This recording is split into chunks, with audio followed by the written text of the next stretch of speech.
이 세상에 뭐든 반짝하는 그런 이 쇼로 진실을 감출 수 없습니다. 중국의 리오프닝 이야기하더니만 오늘 아침에는 연애, 결혼, 내 집, 출산 포기, 사불 청년 증가, 시한 폭탄 될 수도. 중국의 지금 경제가 최악의 상황으로 가서 공산주의 체제를 위협할 수도 있다라는 기사가 나오고, 중국이 수요가 없어서 디플레 수렁에 빠져서 생산자 물가가 9개월째 마이너스다. 한국은 노무라 정권이 한국은행이 올 연말쯤에 금리를 인하할 거다. 10월달 인하설도 나오고 있어요. 그런데 말 안 듣는 인플레 때문에 미국의 연준의 비둘기파, 즉 금리를 올리지 말자라는 사람들까지도 다 올려야 된다. 그러니까 매파도 올리자, 비둘기파도 올리자. 그래서 무조건 0.25가 지금 7월 달에 올라가고, 그러면 미국은 5.5가 됩니다. 한국하고 정확하게 2%가 벌어져요. 자, 그런데 한미 금리 역전에 외국 자본 유출, 이때까지 4번 금리 역전이 있었지만은 외국 자본이 확 빠져나간 것은 한 번도 없다. 금리차 2% 가능성에 우려가 있지만은 과거에도 외국인 투자액이 줄지 않았으니까 별 문제가 될 게 없다라고 말을 합니다. 자, 수출이 6월 달에 괜찮았다, 반짝했다는데 7월 달 들어와가 열흘 동안에 다시 마이너스 14.8% 감소. 열흘간 무역 적자가 22억 7,600만 달러가 났다. 그러니까 정부가 또 9월 이후에는 흑자다라고 하고 있어요. 다 좋아요. 그런데 지금 중국이 경제가 맛이 갔다라는 의미를 우리가 중요하게 봐야 돼요. 유럽은 일찌감치 맛이 갔죠. 오래전에 경기 침체를 맞았어요.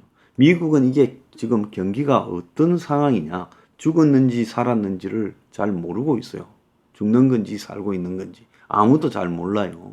중국만 잘 나간다고, 아무리 중국이 망해도 썩어도 준치라고 잘 나간다, 리오프닝 했는데 이제 리오프닝이 아니라 중국이 세계의 민폐가 되고 있다. 일본이 또 반짝 어쩌고 하는데 이거는요 완전히 데드캣 바운스입니다. 일본은 경제를 의미를 둘 게 없어요. 중국발 경제적인 이 플러스 효과가 올해 세계 경제에 미칠 게 아니라 중국발 마이너스 효과가 세계 경제에 영향을 미칠 것이다. 이게 거의 확정적으로 보입니다. 이제 미국만 어떻게 될 거냐에 따라 가지고 크게 자빠지느냐 살아나느냐가 좌우되겠죠. 오늘 아침에 보면 금싹쓸이하는 각국 중앙은행 금괴 사들여 자국 보관이라고 하고 있어요. 자, 각국의 은행들이 왜 금을 싹쓸이 할까? 일단 세상이 어떻게 돌아갈 줄 모르니까 가장 안전한 자산을 최대한 확보해 두겠다. 돈의 가치가 변하기 전에 금을 확보해 두겠다라는 의미가 강할 거라고 보고 있습니다. 우리가 여기서 이제 미국 경제를 볼 때요. 미국 경제가 사느냐 죽느냐는 간단하게 한 가지만 보면 됩니다. 경제는요, 진짜 오리지널 가치를 창출하는 본원적 가치 창출이 있었느냐가 중요한 거예요. 제가 맨날 노인 일자리 저거 소용없다라고 차라리 복지로 돈 줘라. 꼭 필요한 사람들은. 왜? 저거는 GDP 창출 효과가 없습니다. 그래서 실질적으로 성장에 기여하는 가치 창출 효과는 효율적인 노동에 의해서 나오는 거지. 이 노인 일자리라고 아무 필요가 없는 신호등이 있는 건널목에서 깃발 들고 올렸다 내렸다 하는 거나 길거리에 휴지 주로 다니는 거는 그건 근본적으로 가치 창출 능력이 없다는 거예요. 미국의 경제를 보면요. 실제로 미국의 가치를 창출하는 그런 본질적인 이 제조업, 생산 공장이나 이런 것들이 거의 별로 없어요. 미국이 사실상 이 제조업의 공동화가 되어 있어요. 그렇다고 미국이 완전 첨단 이 가치 창출의 핵심인 반도체에서도 지금 제조 능력이 있느냐? 그것도 부족해서 중국하고 갈라쓴다 하면서도 또 중국에 기대고 이런 일들이 지금 모순적인 상황이 벌어지고 있지 않습니까? 물론 뭐 전기차나 이런 데서 있지만 애플 같은 이런 거는 또 전부 해외에서 만들어 오는 거니까 미국 내 부가가치 창출 효과가 거의 없다는 거예요. 그래서 부가되는 가치를 창출하지 못하고 사실상으로 소모적인 금융, 그리고 부동산, 주식, 코인 등의 자산 거품, 그리고 부채 등에 의해서 또 돈을 벌지 않고 그냥 찍어낸 돈에 의해서 소비만 하는 이런 것이 미국의 지금 형태라는 거예요. 그러니까 미국은 자기가 창출하는 본원적 가치 창출보다 훨씬 많은 소비를 하고 있다는 거예요. 그러니까 쉽게 이야기하면 미국은 부가가치는 1억을 창출해 놓고 소비는 1억 6천쯤을 하고 있다. 만약에 집이 수입이 1억인데 1억 6천만 원을 소비하고 있다면 그 집에는 어떻게 되겠어요? 1년마다 6천만 원의 빚이 쌓이겠죠. 그래서 미국이 쌓아놓은 빚이 저게 지금 31조 4천억이 넘어가지고 난리가 났다라는 거 아닙니까? 그래서 빚을 또 더 쌓고 있잖아요. 곧 채권 팔로 다녀야 돼요. 이제 빚을 더 내는 부분에서 한계에 오다 보니까 이제 빚을 가지고 막 여기저기서 빚내서 돌림으로 막아가면서 가는데 한계가 온 집구석하고 똑같아졌다라고 봐야 되는 거예요. 미국이 내부적으로 빚을 내서 또 그것도 돈을 찍어서 굉장히 많은 빚과 돈의 양을 늘린 거예요. 자, 그러니까 일은 하지 않고 그러니까 빚내 가지고 이 호화 생활을 해왔다라는 겁니다. 그러면서 그 흔해 빠진 돈을 빚낸 돈을 어디다 썼는가 하니 그걸 갖다가 부동산에 쓰고 주식에 쓰고 그리고 코인에 썼다는 거예요. 그러니까 어떻게 되겠습니까? 금융상품과 부동산과 코인만 냈다 올랐지요. 부동산과 금융상품만으로 부족해서 하나 더 만들어내는 게 저게 코인이잖아요. 그러니까 미국 경제가 이제 빚을 정산해야 되고 더 이상 화폐를 남발할 수도 없는 한계에 내몰렸을 때 과연 미국 경제의 거품이 꺼지는 순간이 안 오고 버틸 수 있겠냐는 거예요. 적어도 제가 볼 때 미국의 빌딩 값은 2배, 미국의 집값도 2배가 부풀려졌고 주식 가격도 한 7, 80%가 부풀려졌다고 보고 있어요.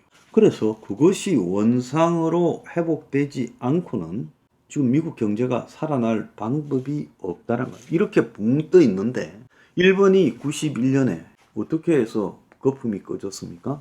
아니, 일본이 이제 이 플라자 합의로 85년에 이 엔화의 가치를 올리고 나니까 수출이 안 되니까 한 20년 수출해서 번 돈을 기업에 제로금리 상태에서 무한대로 빌려줬어요. 정부가요. 그야말로 통화를 풀어서 호황을 조장하려고 한 거죠. 그 무한대로 풀린 돈이 어디로 갔느냐? 일본의 집값하고 뭐 각종 위락시설, 빌딩, 그리고 더 나아가서 주식 이걸 끌어올렸죠. 그런데 이제 이렇게 끌어올리다가 일본 정부가 안 되겠다 싶어서 이자를 갖다가 한 5.6%로 확 올렸어요. 왜? 감당할 수 없는 빚에 기반한 저금리에 기반한 투기 사회가 되면서 그 빚을 나중에 갚을 수 없게 되겠다. 너무 부풀렸다 싶어서 이제 거품을 끄니까 그야말로 가격이 내리앉은 거예요. 부동산 가격이요. 주식 가격도. 그러니까 또 일본 정부가 집을 지었어. 대거 지어가지고 경기를 부양시켜야 되겠다고 이제 집을 짓다가 그것조차도 다시 빚더미에 더 올려버렸다는 겁니다. 그래서 집 짓고 뭐 도로 만들고 하다가 빚이 더 커버렸죠. 효과는 없고요.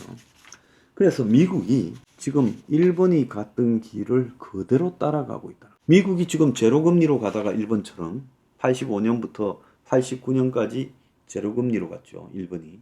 미국이 지금 2008년 금융위기 이후에 거의 제로금리로 가다가 작년 초부터 올리기 시작해서 지금 5.5까지 올라갈 상황이에요. 일본하고 비슷하지요. 그러니까 이게 어떻게 되겠습니까? 그런데 일본은 4년 정도지만 제로금리가 그리고 양적 완화가 4년 정도지만 미국은요 2008년부터 지금 15년째 그 짓을 해왔다는 거예요. 코로나 때는 더만 열심히 했어요. 그러니까 일본보다 미국이 불과 4년 정도 그런 일이 있었던 일본보다 미국이 문제가 얼마나 더 심각하냐? 제가 볼 때는 한 3배 정도 더 심각하다고. 그래서 미국이 금리를 올리면 일본처럼 부동산 주식 가격이 내려간다라는 것은 뻔한 이야기라는 거예요. 이거를 모르고요, 헛소리를 하면 개망신 당할 수 있다는 겁니다.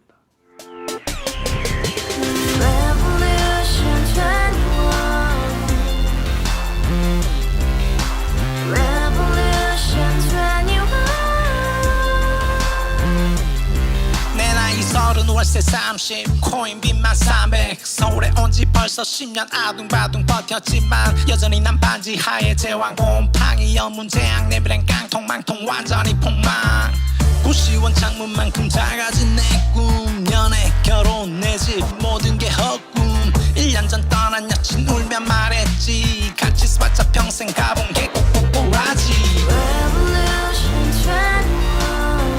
가바후스 700 나도 소유주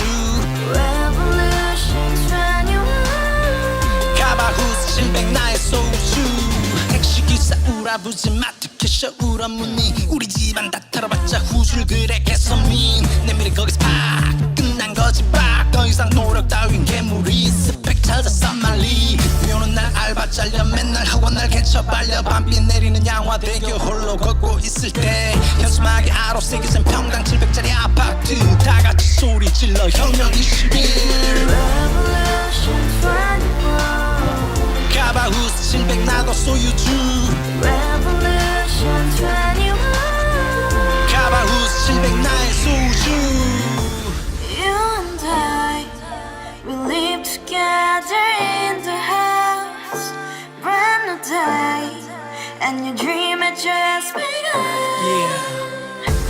Revolution 21, only hope and happiness.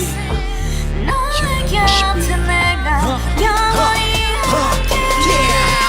지금까지 정치인들 입만 열면 찝찝찝 개소리 멍멍멍 쳤다 하면 뻥 잘난 부모 만나 잘난 학교 나오면 뭐하나 우동살이 꽉 찬 대가리 깡통 소리 통통 저 푸른 조원이의 그림 같은 집을 짓고 평상 4천 팔면 뭐해 평생 살 수 없는 집 내 미래 내 꿈 희망 퀸 살아나는 집 우리의 미래 혁명 21 Revolution 21. 가바후스 700 나도 소유주